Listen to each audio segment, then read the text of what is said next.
नमस्कार दोस्तों, मेरा नाम है विजय कुमार गिरी और मैं आप लोगों का हार्दिक स्वागत करता हूं अपने यूट्यूब चैनल जिसका नाम है शुगर क्लासेस फॉर एग्रीकल्चर।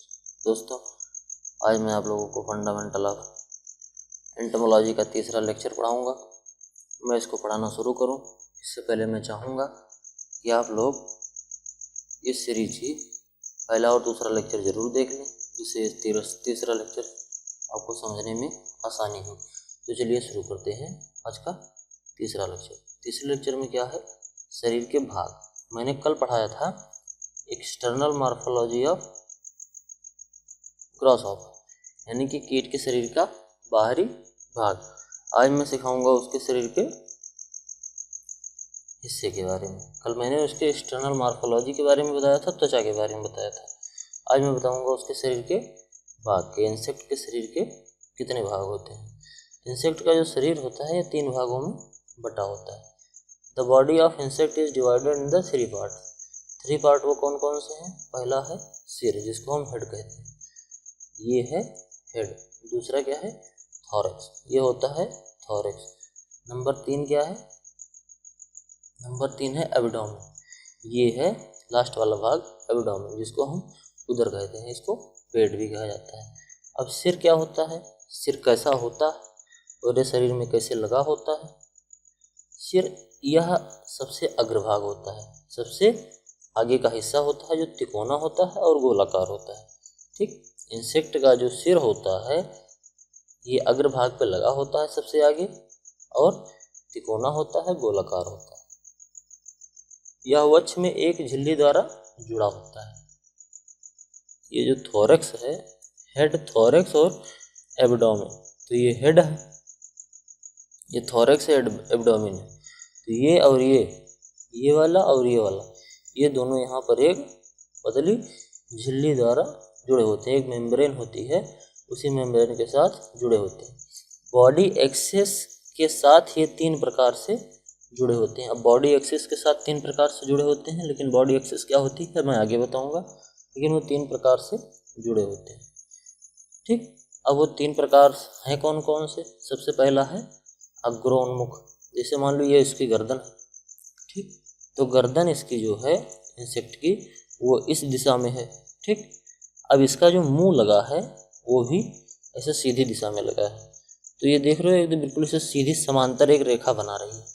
इसकी गर्दन और इसका मुंह दोनों एक समांतर रेखा बना रही है, और ये मुंह जो है इसका आगे जाके इसे हल्का सा ये तिरछा हो गया है, थोड़ा जमीन की नीचे की तरफ चला गया। तो इसको हम क्या कहते हैं?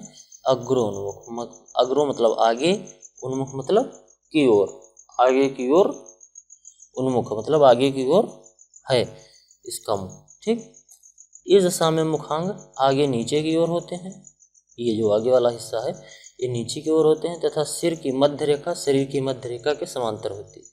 ये सिर की जो मध्य रेखा है और शरीर की मध्य रेखा, या गर्दन और पीछे पूरा शरीर, ये क्या होते हैं? समांतर में होते हैं। ठीक, फिर अगला क्या है? अगला है अधोन्मुख, यानी कि हाइपोगनेथस। हाइपोगनेथस में क्या होता है? ये उसकी इंसेक्ट की गर्दन है और ये उसका मुंह है, ऐसे है, देखो ऐसे लगा है। उसमें कैसे लगा था? ऐसे लगा था। ठीक, ओपिस्थोगनेथस में सॉरी प्रोगनेथस में ऐसे सीधे सीधे लगा था। ठीक, लेकिन इसमें हाइपोगनेथस में ऐसे राइट एंगल में, यानी 90 अंश का कोण बनाते हुए है। इस दशा में मुखांग नीचे की ओर लगे होते हैं, ये देखो नीचे, सबसे नीचे एकदम मिट्टी में छूता रहेगा, लगे होते हैं, तथा सिर की मध्य रेखा, ये जो शरीर की जो सिर की मध्य रेखा जो है, ये शरीर की मध्य रेखा के साथ, ये शरीर की मध्य रेखा और ये सिर की मध्य रेखा के साथ समकोण बनाती है। ठीक, ये समकोण बनाती है, जैसे कि टिड्डा। In this case the mouth part remain downward, नीचे की तरफ होते हैं। फॉर्म राइट एंगल बनाते हैं 90 अंश का। And middle line of head की मिडिल लाइन और बॉडी लाइन, दोनों शरीर के बॉडी लाइन और हेड की बॉडी लाइन 90 अंश का कोण बनाते हैं। तो इसको हम क्या कहते हैं? हाइपोगनेथस गनेथस। अब अगला क्या है, अगला है ओपिस्थोगनेथस।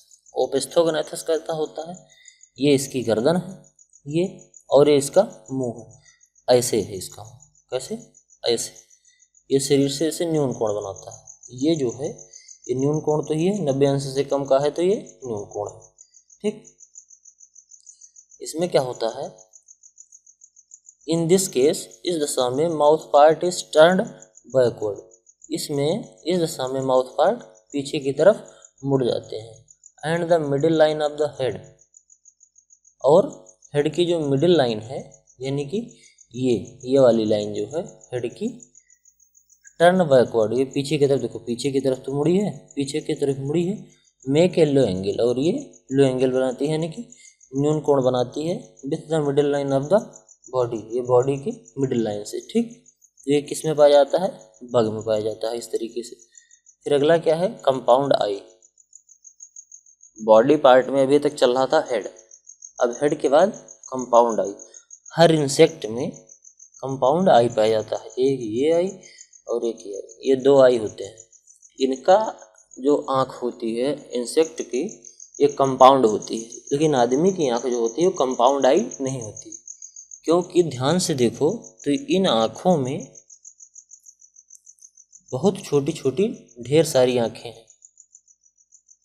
तो ये ढेर सारी आँखों का समूह मिलकर एक आँख बनाता है इस तरफ, और इस तरफ ऐसे भी कई आँखों का समूह मिलकर यहाँ भी ऐसे बनाता है, ठीक। तो ये क्या हो गया, इसीलिए इसको हम कहते हैं कंपाउंड आई। ये सिर के डॉर्सल लेटरल दशा पर स्थित होते हैं, ठीक। डॉर्सल और लेटरल दशा पर स्थित होते हैं। डॉर्सल और लेटरल दशा मतलब बिल्कुल आगे की तरफ, ऐसे आगे की तरफ निकले हुए, ठीक। शरीर के सबसे आगे वाले भाग में आगे की तरफ तथा ऊपर की तरफ निकले हुए होते हैं। आँखों के चारों ओर एक पतला झिल्लीदार स्क्लेराइट होता है, ठीक। आँखों के चारों तरफ एक पतला सा स्क्लेराइट होता है जो आँखों को प्रोटेक्शन देने का काम करता है। फिर उसके बाद है श्रृंगिकाएँ, एंटीनी। अब एंटीनी क्या होता है, ये जो दोनों दिख रहे हैं ये एंटीनी है, जिसको हम श्रृंगिका कहते हैं। ये जो दिख रहा है ये इसी को हम कहते हैं श्रृंगिका। अब ये antennae are located in the internal socket, antennal socket. ये एंटिनल जो एक सॉकेट होती है, एंटेनी वहीं पे रुकी होती है, मतलब सबसे बेसल भाग को हम एंटिनल सॉकेट बोलते हैं। इसको हिंदी में श्रृंगिका कहते हैं और अंग्रेजी में एंटेनी कहते हैं, ठीक। और जो ये एंटिनल सॉकेट होता है, इसे मान लो ये एंटीना यहाँ जुड़ी है, ये आँख पे, यहाँ सॉरी सिर पे जुड़ी है, तो यहाँ जहाँ जुड़ी होती है वहाँ एक सॉकेट लगा होता है, ठीक। जैसे जो प्लग जहाँ मोबाइल चार्जर हम लगाते हैं उसको भी सॉकेट ही बोला जाता है, ठीक। तो यहाँ से जहाँ जुड़ा होता है उसको हम सॉकेट बोलते हैं, ठीक। इसको आँखों के प्रायः उसके मध्यांतर पर स्थित होता है। ये आँखों के मध्यांतर पर यानी कि आँखों के बीच में स्थित होता है। ये देखो ये दोनों आँखें हैं, ये और ये आँखें हैं, और उसके ये बीच में स्थित है, ठीक। अब अगला क्या है, इसके प्रमुख 3 भाग होते हैं। इसके प्रमुख 3 भाग कौन कौन से होते हैं, आइए आगे देखते हैं। एंटेनी को जो 3 भागों में डिवाइड किया गया है उसमें से पहला भाग है स्केप। स्केप क्या होता है, यह आधारीय खंड होता है जो कि लंबा तथा सिर से जुड़ा होता है। ये जो है ये इतना पार्ट एक खंड का, इसको हम कहते हैं scape. It is the basal segment which is long and attached to the head. फिर अगला क्या है, पेडिकल। पेडिकल क्या होता है, यह पतला तथा स्केप से छोटा होता है। जो स्केप होता है पहले वाला भाग इससे छोटा होता है तथा इसके ऊपर संवेदी अंगक पाए जाते हैं जिनको हम जॉनसन ऑर्गन कहते हैं, ठीक। ये जॉनसन ऑर्गन होते हैं एक प्रकार के सेंसरी ऑर्गन होते हैं, और ये जो होता है स्केप से छोटा होता है। क्या, पेडिकल। पेडिकल स्केप से छोटा होता है। फिर अगला क्या है, अगला है फ्लैजुलम। फ्लैजुलम क्या होता है, ये इसके पेडिकल के बाद वाला जितना भाग बचता है उसको हम फ्लैजुलम कहते हैं। क्या होता है? इट इज़ लॉन्ग, यह लंबा होता है, and made up of many segment, और कई खंडों का बना होता है। This part of the antennae varies in shape, antennae का यह भाग अपने शेप में और आकार में अलग अलग होता है, अकॉर्डिंग टू डिफरेंट क्लासेस, अलग अलग वर्ग में और अलग अलग स्पीसीज में ये अलग अलग तरीके से पाया जाता है। ठीक, ये सबसे ज़्यादा खंड वाला होता है, ऐसे खंड खंड ही लगे होते हैं। ठीक, फिर अगला है एंटेनी के कार्य। अब एंटेनी के कौन कौन से कार्य होते हैं इनके बारे में हम अध्ययन करेंगे। इसके निम्नलिखित प्रमुख कार्य होते हैं। कौन कौन से कार्य होते हैं? It has the following major functions. ज्ञान स्पर्श यानी कि touch knowledge with its help pest find their way and food. इसके मदद से जो पेस्ट होते हैं यानी कि जो इंसेक्ट होते हैं ये अपना रास्ता और अपना भोजन दोनों की तलाश करते हैं स्पर्श के द्वारा। जो आगे जो एंटीनी लगी होती है ये आगे एंटीनी रास्ते का अनुभव कराते हुए चलती है। ठीक, कि हाँ जैसे मान लो कोई बिल है, अगर बिल के अंदर उसको जाना, कोई होल है उसके अंदर जाना, तो उसकी एंटीनी इसको बताएगी, इंडिकेट करेगी कि इस बिल में आप घुस सकते हैं कि नहीं तो उसमें घुस जाओ, फिर अड़स जाओ, फिर निकलो ही नहीं, समस्या हो जाएगी ना। फिर अगला है टेस्ट नॉलेज, मतलब स्वाद का ज्ञान। The science of taste of food become by touch. जो फूड है ये टच के द्वारा जाना जा सकता है। Some insect have taste disease in the antennae.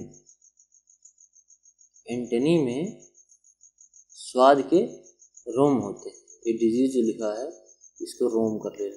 ठीक, ये रोम होते हैं, लेकिन थोड़ा गड़बड़ हो गया है, ये काकरोच में पाए जाते हैं, तो ये स्वाद का भी अनुभव कराते हैं। फिर अगला है स्मेल नॉलेज यानी कि गंध की ज्ञान। बुरी चीज़ें होती हैं इसकी सहायता से लगाते हैं क्योंकि इसमें ग्रास रोम होते हैं जो गंध को ज्ञान कराते हैं। एक तो गंध का ज्ञान हो गया।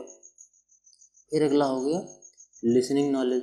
इनके जो श्रृंगिकाएँ होती हैं ये वाइब्रेशन जब होता है इसमें, तो इसी वाइब्रेशन को ये तरंगों में परिवर्तित कर लेती हैं। जब ध्वनि इस पर पड़ेगी तो इसमें वाइब्रेशन होगा, जब वाइब्रेशन होगा तो ये ध्वनि तरंगों को इलेक्ट्रॉन तरंगों में बदल लेंगी और इनका मस्तिष्क उन तरंगों को पढ़ लेता है, तो इससे क्या हो जाएगा, इनको सुनने की क्षमता आ जाएगी। फिर अगला क्या है अदर नॉलेज। अदर नॉलेज क्या है? कुछ कीटों में एंटेनी रूपांतरित हो जाने के कारण कई कार्यों में वृद्धि की जाती है, जैसे शिकार को पकड़ना। अगर एंटेनी बड़ी है तो मुंह से पकड़ा, साथ में ऐसे ऐसे कर दिया, ऐसे ऐसे एंटेनी को मोड़ दिया, अब शिकार इसमें भी फंस गया।